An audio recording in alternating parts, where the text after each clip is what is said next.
C'était vendredi dernier, à Alger. Ces 4 soldats n'ont pas été tués par des Marocains, mais par leurs frères de Kabylie. Des Djounouds ont été tués par des Djounouds, par ceux qui, un an seulement après la Révolution, accusent Ben Bella de n'avoir fait cette révolution qu'à moitié, et qui répètent la sentence célèbre « Ceux qui font les révolutions à moitié ne font que creuser leur propre tombeau ». À l'heure où l'Algérie entière est mobilisée contre l'ennemi marocain, ces 4 morts sont, comme le dit l'inscription figurant sur la couronne déposée par Ben Bella, ils sont les martyrs de l'unité.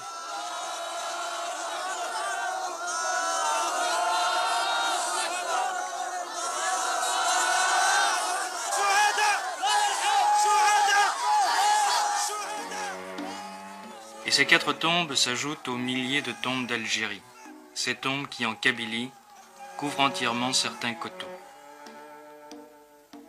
Plus qu'aucune autre région d'Algérie, la Kabylie a conservé les traces de cette année de combats acharnés.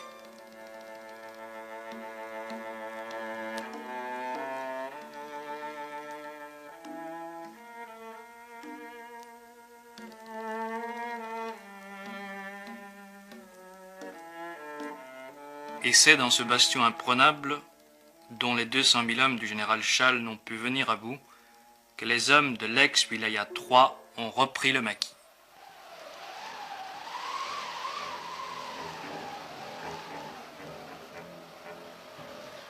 Ils ont retrouvé sans difficulté les habitudes d'il y a quelques mois. Ce sont en majorité des anciens, durs au combat, bien entraînés. Souvent, leur seul métier est d'être rebelles. Ils occupent les crêtes, les pitons, les défilés, les endroits où il n'est pas question d'aller les chercher avec des chars ou des armes lourdes. Leur chef, l'un des plus glorieux soldats de la guerre d'Algérie, le colonel Mohand Ouelach, appelé familièrement le Vieux par la population, dont il possède l'affection. Si Mohand Ouelach est le stratège de la guérilla, le théoricien de la rébellion du Front des forces socialistes, c'est Hossein Ait Ahmed, un des chefs historiques de la révolution algérienne, compagnon de captivité de Ben Bella, Ait Ahmed qui annonça il y a moins de 2 semaines la guerre totale.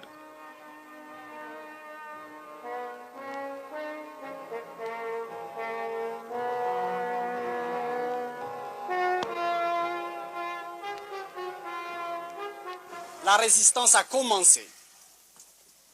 C'est la résistance populaire et c'est la résistance individuelle. Nous avons dit qu'il n'est pas question pour nous, qu'il n'a jamais été question pour nous de faire sécession territoriale. Ce qui nous importe, ce n'est pas de défendre des bâtiments, mais de faire en sorte que les troupes de Boumediene, qui se comportent en troupes d'occupation, n'aient aucun répit. La stratégie militaire que nous avons arrêtée, il n'est pas question de la dévoiler, mais elle est fondée sur la défense en profondeur.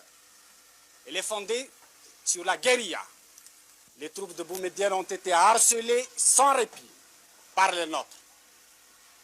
Maintenant, il vous appartient à vous, à nous tous, de continuer la résistance. Il leur est impossible de tenir plus d'1 mois parce qu'ils n'ont pas de finances, parce qu'ils n'ont pas de puissance, parce que hier, dans la nuit, ils ont été attaqués par nos troupes à Médéa et vous avez dû l'apprendre par la radio.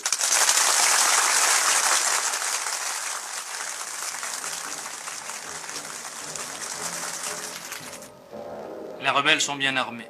Depuis 1 mois, les embuscades, coups de main, accrochages et enlèvements se succèdent. Jusqu'ici, à peu près impunément.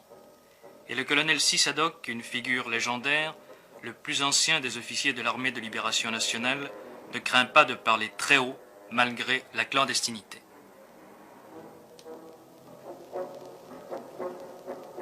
Nous nous sommes opposés à M. Ahmed Ben Bella.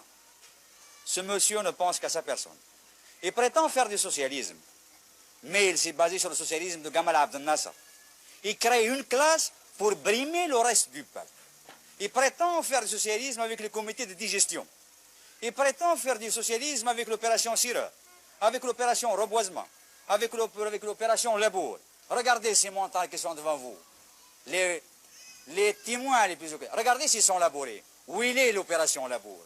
Où il est l'opération serreur? Ces enfants que vous voyez devant vous ne vont pas à l'école. L'école, la plupart des écoles est démolie. La plupart des maisons sont démolies. Le gouvernement n'a pas pu faire face à ses responsabilités et à ses obligations. Il ne se réfugie que dans la stratosphère de la haute politique. Ils veulent libérer la Palestine arabe. Ils veulent envoyer des troupes en Angola. Ils veulent envoyer des troupes en Mozambique. Et l'Algérie, elle ne fait que 12 millions d'habitants. Et à ce moment-là, il y a 12 millions de gendarmes qui entendent des voix. Et l'armée du colonel Boumedienne? Et l'armée du colonel Boumedienne? Le colonel Boumedienne, ce que je peux dire de lui, c'est un petit intellectuel venant de la mosquée du Caire. Il a fait sa révolution au Maroc et à Tunis. Il rentre avec les canons, les divisions que le peuple qui a lutté ici a gagné pour casser avec les mêmes canons le reste de la population qui a libéré le pays.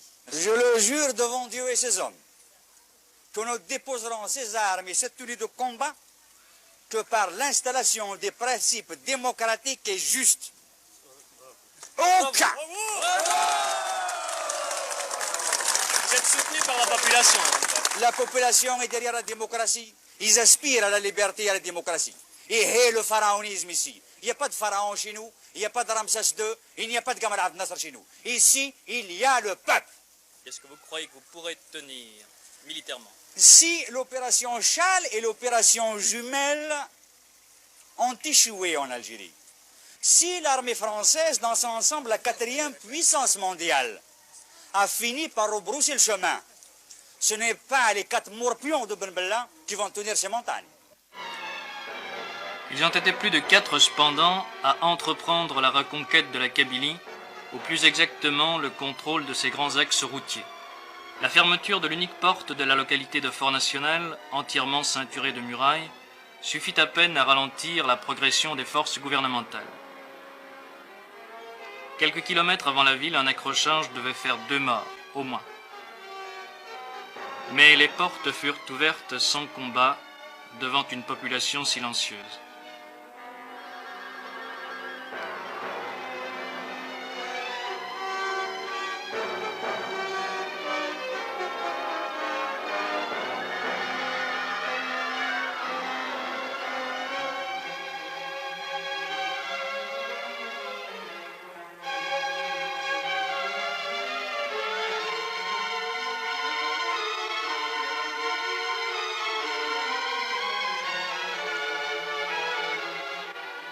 Ce fut une drôle de guerre, où certaines scènes rappelaient invinciblement la guerre d'Espagne.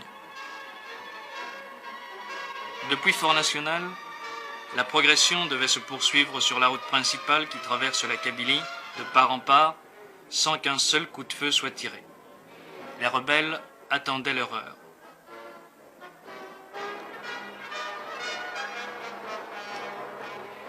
Une atmosphère de tension et de malaise profond accompagnait ces opérations militaires. Ce n'est pas sans problème de conscience qu'une armée, aussi profondément politisée par 7 années de guerre, entreprend la conquête de son propre territoire.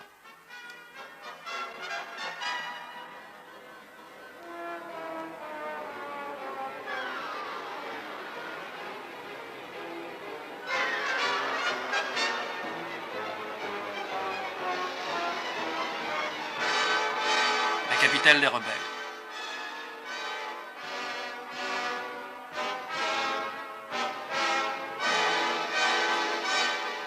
À Aïn el-Hamam, autrefois Michelet, les troupes furent accueillies, selon les termes du communiqué gouvernemental, par l'enthousiasme de la population.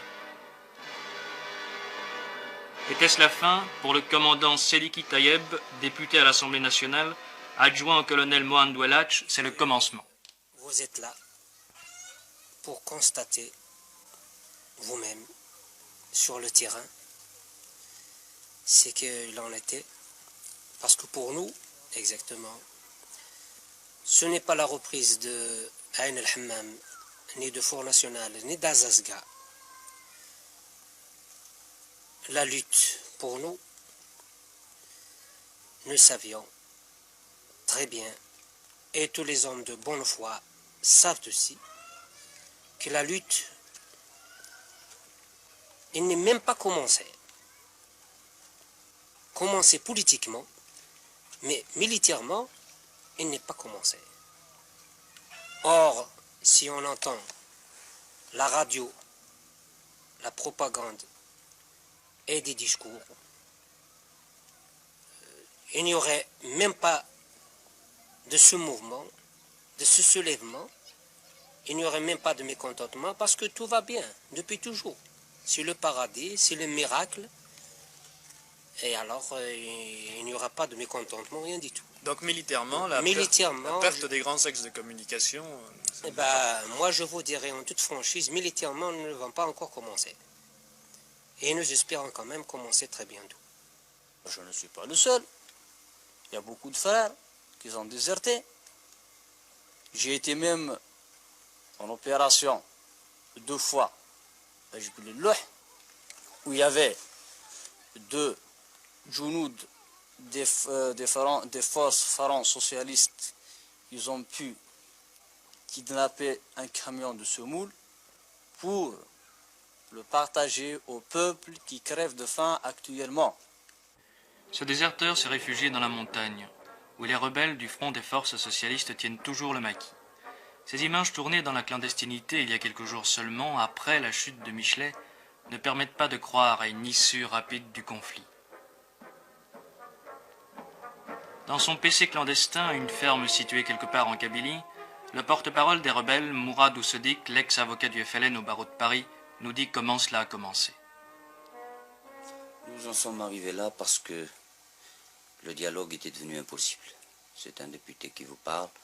J'ai été député et j'ai été honnête. Je pensais que la crise de Tlemcen de juillet dernier pouvait être surmontée. Je pensais que le clan, la notion de clan pouvait être brisée. Et j'ai pendant de longs mois, avec mes collègues qui sont ici même, essayé de surmonter cela et essayé de créer un parti qui réponde aux véritables aspirations populaires. Or, nous avons assisté à une montée vers le pouvoir d'un homme, entouré d'une caméria, comprenant des hommes tels que Boundine et tels que l'intelligentsia de l'ANP. Que s'est-il passé? On a mis, pour sauvegarder les intérêts de ce clan, un parti à l'envers. Je m'en explique, c'est-à-dire qu'une infrastructure de ce parti s'est dégagée, et au lieu d'avoir une assise populaire, ce parti est parti, telle une pyramide, il a été construit du sommet. Il n'est plus devenu un parti au service du peuple, mais il est devenu un parti au service d'un homme. Et le processus des élections, nous avons vu la consécration progressive du pouvoir personnel, et à ce moment-là, nous avons jugé, nous qui n'avions plus notre place, nous qui n'avions pu entamer le dialogue, et cela pendant de longs mois d'efforts, qu'il était impossible d'agir autrement tel que nous le faisons, et nous avons jugé cette action nécessaire après une longue consultation avec le peuple algérien. On parle de fête kabyle, de problème kabyle. Je n'ai pas à répondre à un argument qui me paraît une exploitation misérable en matière politique. Il suffit de savoir que l'Algérois s'est mis en mouvement 1 mois et demi avant la Kabylie. Est-ce que l'on peut parler de fête kabyle? Il suffit de savoir que des dizaines et des dizaines, et même maintenant des centaines d'arrestations ont été opérées sur tout le territoire national pour savoir qu'il ne s'agit pas d'un mouvement kabyle. Ces combats à la frontière marocaine, vous avez une position là-dessus? Nous avons une position qui ne peut pas prêter à équivoque.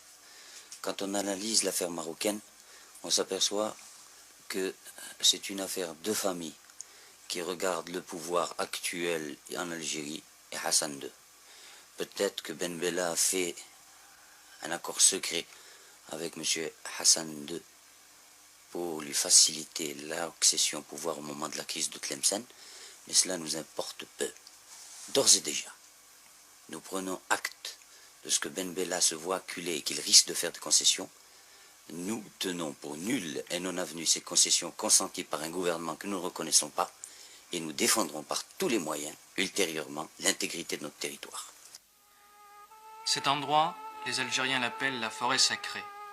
C'est ici, dans la forêt de chênes-lièges, que domine Assasga, que fut tiré il y a bientôt 10 ans le premier coup de feu de la guerre d'Algérie. Et c'est ici encore que sont tombées les premières victimes des combats entre gouvernementaux et rebelles.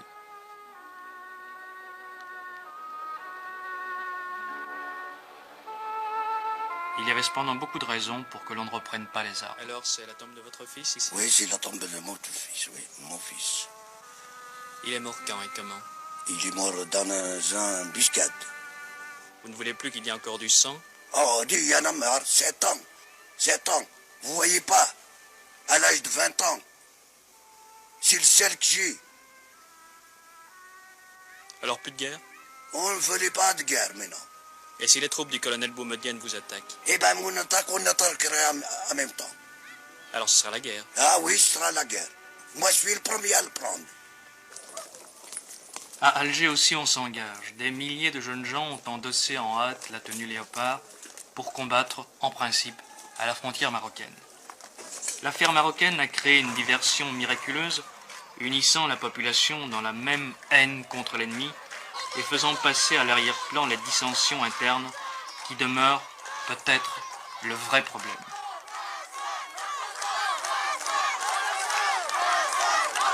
Quand la patrie est en danger, l'appel à l'unité est une vieille formule toujours efficace, et on part au front avec le sourire et la fleur au fusil.